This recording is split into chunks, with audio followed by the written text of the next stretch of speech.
I met a gypsy. For me, Step Up Quarter's probably the marquee event of X Games now. And I think that it's because of the rivalry that you guys have. And I think that in sport, the eras that we remember or the things that we like care to watch are because of like the crazy rivalries.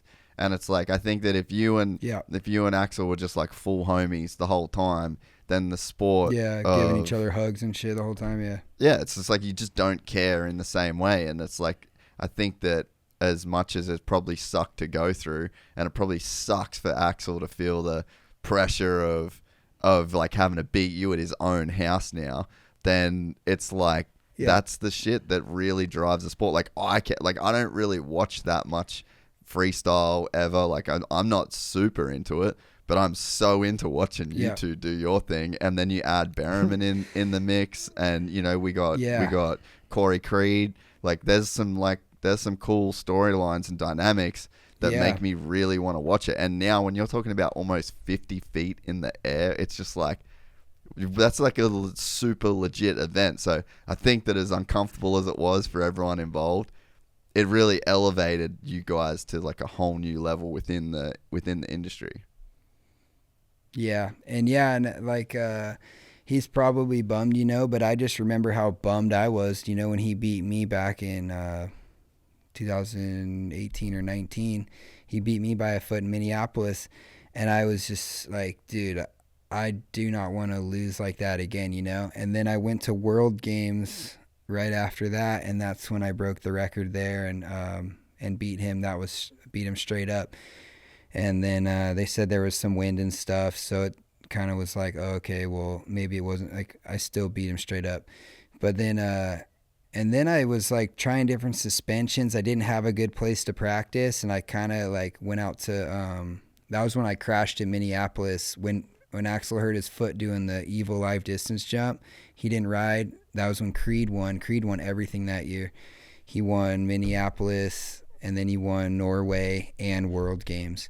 And I had just chopped off the top of my ring finger in real moto. I crashed. I did a backflip in Bakersfield, landed, hit it, washed the front end out in a rain rut. It kind of wasn't like, I didn't know the rain rut was there. I did a perfect flip, came in perfect, hit a rain rut, washed it out. And I hit like a piece of metal in the landing, like a washer machine was buried or something. And it chopped my finger off. So I kind of was like, didn't do a whole lot of riding. And I went into Minneapolis to try to beat everybody. Axel wasn't competing. Creed won, and my last air was that one where I came in way crooked and slammed. And if I guess I would have landed that, I would have won. But I went to Norway. My suspension setup was all wrong. That was back when I was on a Cowie. I tried different stuff, and I don't know what happened, but I couldn't even hit the ramp, so I didn't ride. And then there was kind of like some flack coming from like, you know, DIRTSHARK mostly was the one talking the shit. He was like, what up, you pussy, you fucking clown, you too scared to ride? I'm like, I don't even see you fucking riding, dude. You know, Axel wasn't talking shit, but you were. I'm like, you go hit a fucking quarter pipe, you know what I mean? Don't fucking call me a pussy or a clown, motherfucker. Like, sorry my language, but it gets me heated. So I didn't ride Norway. Then COVID happened. So it's like, as far as they knew, it was like, oh, this dude's done. He crashed out at Minneapolis, didn't compete in Norway, and got beat at this and that, you know? So then his run's this over. Long break with COVID. And then I was like, dude, I came in so ready for Slayground. I won the first year. I heard some excuses throughout the year. He didn't have a mod bike, I heard in a Racer X interview. I heard his suspension wasn't set up right or something and stuff. And I'm like, dude, okay, you know what I mean? You're at your house, but all right, let's do it. So here we go. Next year, show up. He looked ready. I'm sure he had a mod bike. You know what I mean? And then I won again. So now it's like, okay, what's, you know? Yeah. And like I said, Axel was cool about it, dude. You know, he was cool about it. He was like, dude, all good. You killed it. You rode great. Fucking, you know, we're going to compete again. All good.